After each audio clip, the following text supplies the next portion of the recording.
Hello all and welcome to my channel. If you're new here, boop that subscribe button and stick around because I definitely get better.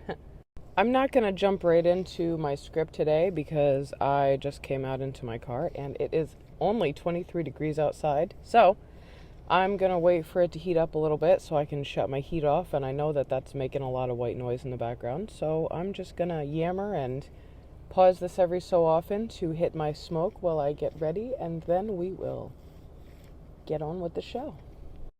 I hope everybody's having a great Saturday. You know, I briefly considered just cutting this whole series off like right then and there because earlier this week I got some really concerning news about the things that I have previously mentioned about medical stuff and just some developments that I was sort of afraid of, but I was also kind of thinking we're going to wind up not being as bad as I thought they would be. And as it turns out, yeah, I should have went with my gut a long time ago because my concerns are valid. And now I have to go deal with like at least 2, but most likely 3 or 4 surgeries. And this is just the beginning. So it was hard to keep going with this, but then I noticed something.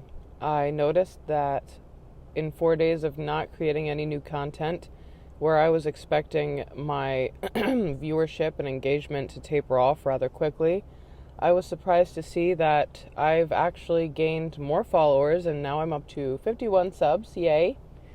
And it seems like more and more people are finding my content and really appreciating what I'm trying to do here.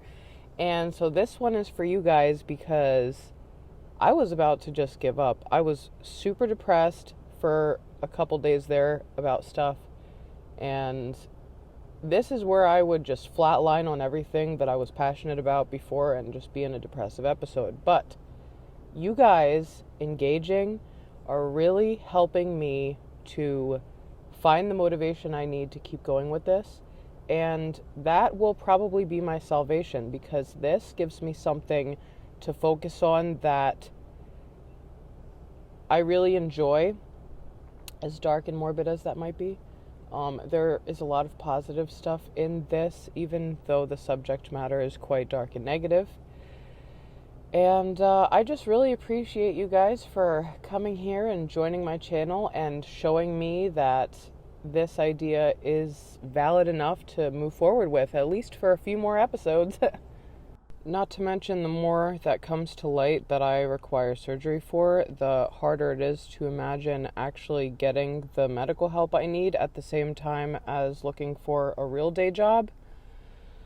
So I'm very motivated by that too, because I really need to make this become something that pays me, or I am kind of screwed. And I don't want to be screwed and unable to provide for my kids on top of going through everything I'm going through health-wise. So I am here, and I'm glad you are too.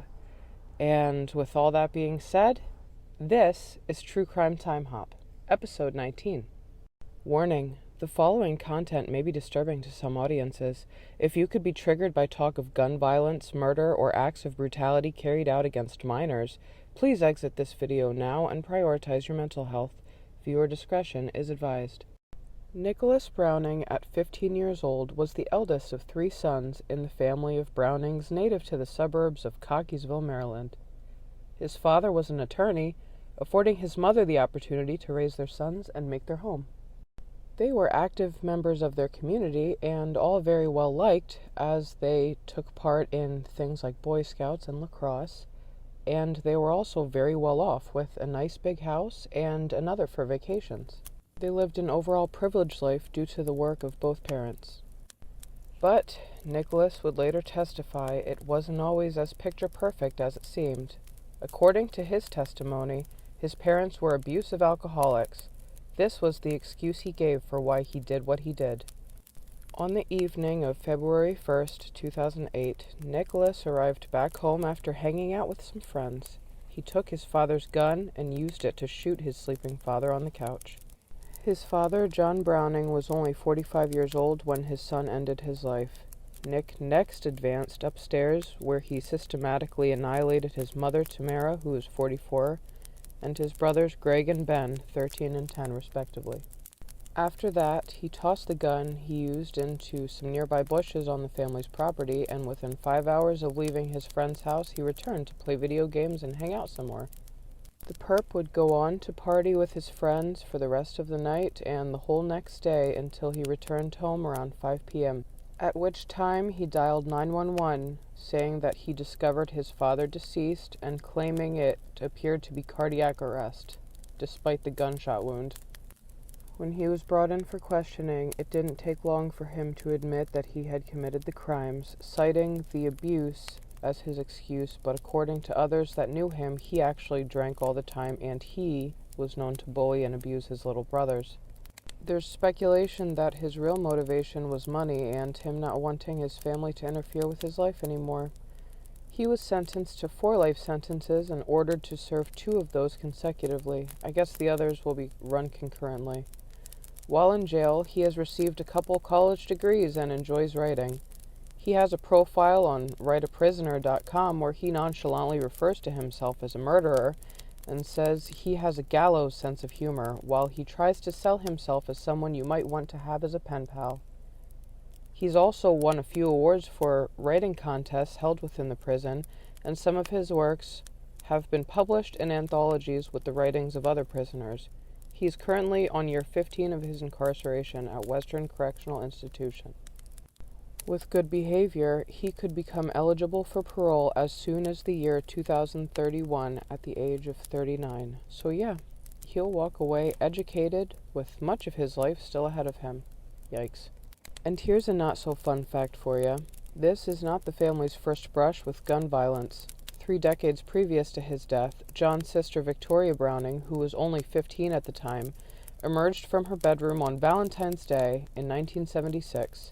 It was that moment when John's brother Lee Browning met her with a .22 caliber rifle. He shot her in the face and later testified that he did not know it was loaded. He was only 16 years old at the time he took a life. So yeah, just goes to show you, you can give a kid a beautiful life and everything they want and still have it not be enough.